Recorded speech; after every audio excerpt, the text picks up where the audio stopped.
रानू चिड़िया जल्दी चलो, सब तुम्हारा इंतजार कर रहे हैं, हमें देर हो रही है। तोते भैया आज क्यों इतनी जल्दी है? आप सबको, आप जाएं, मैं बच्चों को नाश्ता देकर बरगद के पेड़ पर पहुंच जाती हूँ। तोता वहाँ से चला जाता है। रानू चिड़िया घर जाती है और अपने बच्चों को सुबह का दाना देती है। बच्चों अपना अपना दाना खाकर दोनों बहन भाई आपस में खेल लेना। और हाँ, जरूरत के बिना घर से बाहर मत जाना। और घर से बाहर जाना पड़े तो पता है ना क्या करना है। मम्मा हमें सब मालूम है। पहले दरवाजे से बाहर निकलकर ऊपर आसमान की तरफ देखना है और फिर दूर तक खतरा देखने के बाद उड़ना है। पहले खिड़की से बाहर देखना है ना मम्मा? शाबाश, मेरे बच्चे बहुत अक्लमंद है। मम्मा चिड़िया अपने घर से निकलती है। सभी पक्षी बरगद के बड़े पेड़ पर बैठे रानू चिड़िया का इंतजार कर रहे थे। रानू चिड़िया आज तुमने बहुत देर कर दी आने में। कौवे भैया आप सब हमेशा देर करते हैं, आज मुझे थोड़ी देर हो गई तो क्या हुआ? अब चले, बातें करने का समय नहीं है। वो सब तोता, कबूतर, चिड़िया और कौवा भोजन की खोज में निकल जाते हैं। आज उन्हें इंसान के खेत में जाना था, क्योंकि इंसान ने अपने खेत से मकई की फसल अभी कल ही काटी थी। खेत में जगह जगह दाना बिखरा हुआ था और जगह जगह मकई के भुट्टे गिरे हुए थे। वो चारों दोस्त पक्षी खेत में जाकर बैठ जाते हैं और अपना अपना दाना जमा करने लगते हैं। मेरे ख्याल में हम में से किसी एक को पेड़ पर बैठकर नजर रखनी चाहिए। ये खेत में गिरा हुआ दाना है, किसान ये दाना उठाने से हमें क्यों मना करेगा? कौवे की बात ठीक है, ये दाने किसान के किसी काम का नहीं है। वो सब फिर से दाना जमा करने लग जाते हैं। दाना उठाते उठाते कौवा आगे चला जाता है और कौवे को पता ही नहीं चलता कि कब वो एक जाल में फंस जाता है। बचाओ मुझे बचाओ, मैं जाल में फंस गया हूँ। कौवे का शोर सुनकर सब डर जाते हैं और उड़कर एक पेड़ पर बैठ जाते हैं। वही हुआ जिसका मुझे डर था।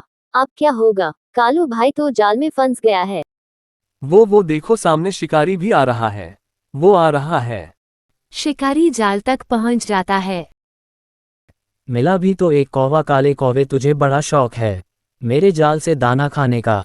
शिकारी जी कृपया करें, मुझे छोड़ दे, मैं तेरे किसी काम का नहीं हूँ, ना तुम मुझे खा सकते हो, और मेरा मांस तो इंसान खाते भी नहीं है।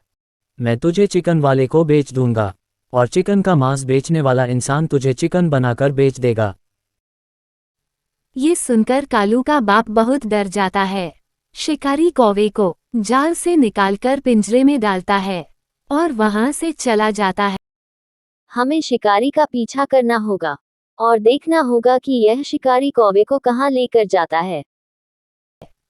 वो सब उड़ते हैं और शिकारी के पीछे पीछे जाते हैं। कौवा अपने दोस्तों को आता हुआ देखकर थोड़ा खुश हो जाता है। भोले कौवा, लाया हूँ तेरे लिए।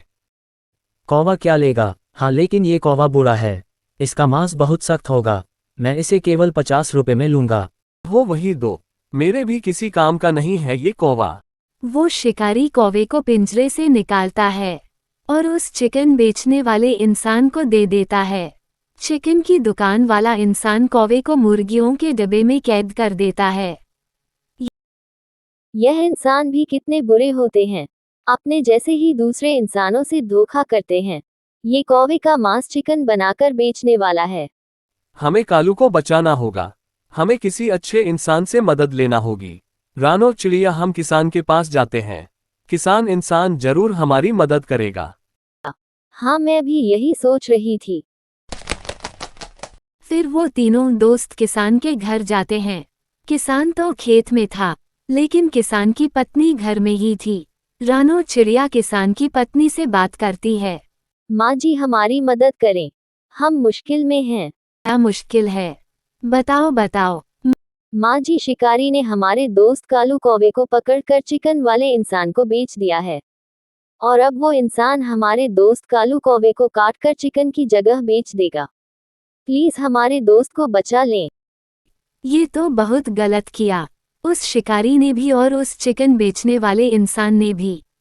आप ऐसा करें, आप खेत में जाएं, मेरा पति अभी अभी खेत में गया है, वो आपको बताएगा कि अब क्या करना होगा। समय जाया किए बिना तीनों दोस्त अपने दोस्त कवि को बचाने के लिए किसान के पीछे खेत में जाते हैं। एक बूढ़ी माँ जी चिकन की दुकान पर आती है। बेटा, मुझे एक चिकन का मांस बनाकर दे दो।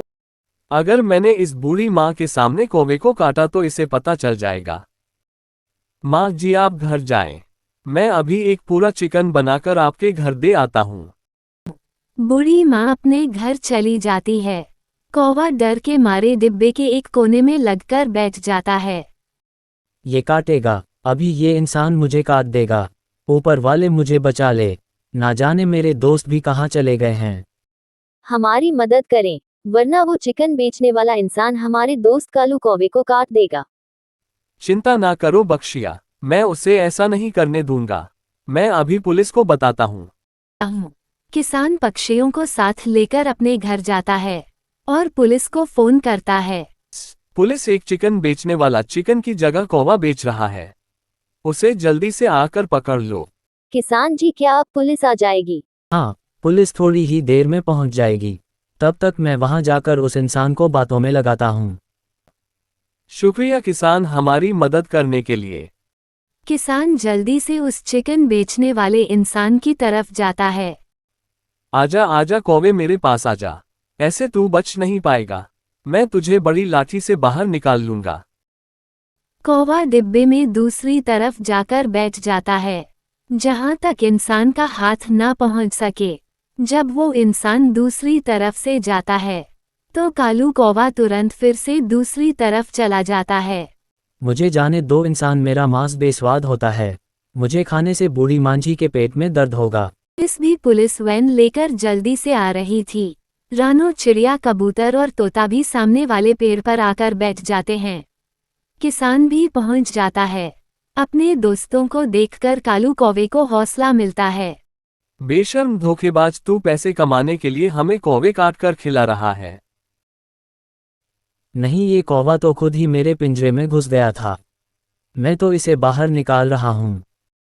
झूठ झूठ, यह मुझे काट खाना चाहता है। मुझे बचा लो, मुझे बचा लो।